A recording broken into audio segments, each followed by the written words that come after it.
Couper une robe plaquée et évasée à partir du genou. Moi, j'ai l'habitude, pour ne pas gaspiller, pour économiser le pagne, que ce soit une robe comme ça ou bien une jupe droite fente croisée derrière, je prends le bassin d'abord. Ton bassin, c'est 101, ton bassin. C'est ça, hein, c'est 101 le bassin. J'ajoute 30 cm, donc ça fait bassin plus 30. Ça va suffire largement pour couper notre robe. Je le prends comme ça et je plie par 4. Je plie par 4 en prenant soin de laisser ici, côté fermeture, au moins 3 cm, c'est bon. 3 cm, c'est bon. Ça suffit pour ici, cette partie-là. Et je repasse très bien. Je mets des épinaises. Là, je vais couper devant et derrière en même temps. Ça, c'est une méthode que j'utilise depuis très longtemps. J'ai plié ça par 4. L'épaule, c'est combien? 41. L'épaule, c'est 41.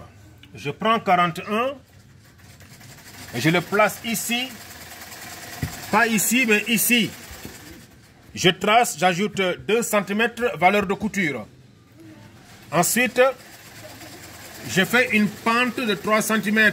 Une pente pour pencher au niveau de l'épaule. Je fais une pente de 3 cm. De là à là, je prends juste 3 cm et je trace. Voilà. Maintenant, je vais mesurer. Longueur pince, c'est combien là-bas? Les mesures, longueur pince. Longueur pince, c'est 24. Longueur pince, c'est 24. 24. Sous sein 32. Sous sein 32. Longueur taille 38. 38, longueur taille. Je prends ma règle. Je trace une ligne droite au niveau de longueur pince ou longueur sein. Je trace une ligne droite sur longueur sous-sein. Je trace une ligne droite sur longueur taille. Cette partie-là, je te conseille de monter un peu. Ouais, parce que toi, tu me suis depuis longtemps sur les réseaux sociaux. C'est vrai qu'on ne s'est jamais vu, hein. Mais tu me suis depuis longtemps. Donc là, tu vas comprendre que tu dois monter quelques centimètres. 6, 7 ou 8, ça dépend. De toute façon, c'est provisoire.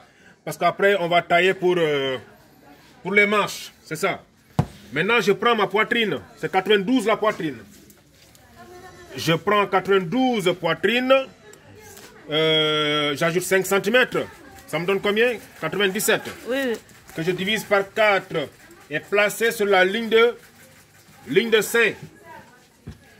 Je trace. Là, j'ajoute 5 cm pour le réserve. Je descends au niveau de la longueur, la ligne de taille. Ici. Tour de taille, c'est 79. 79. Je vais ajouter 5 cm que j'avais ajouté ici. Plus 3. 5 plus 3, ça fait 8.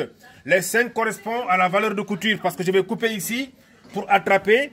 Et les 3 cm, c'est la pince. Donc, 79.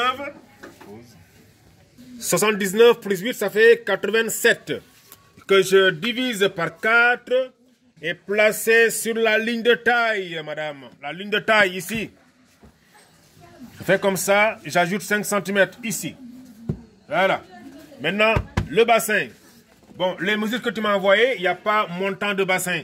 Mais vu les mesures, bassin 101, tour de hanche 101, longueur pince. Tu n'es pas très grande, ni très courte non plus. Donc, je prends. On va prendre 19 cm pour le montant. Ce qu'on appelle, voilà. Montant du bassin, ou bien hauteur bassin, ou bien longueur de bassin seulement. Je ne sais pas comment vous l'appelez. Maintenant, le bassin, c'est 101. Je prends 101 et je vais ajouter, on va dire 4 cm. Oui, 4 c'est bon. 4 ou 5. Ouais, je prends 5 cm. Que je divise par 4. Et je place ici. Je trace. J'ajoute 5 cm. Bon, si tu as l'habitude de travailler avec perroquet, tu prends ton perroquet et tu fais la mise en forme du bassin.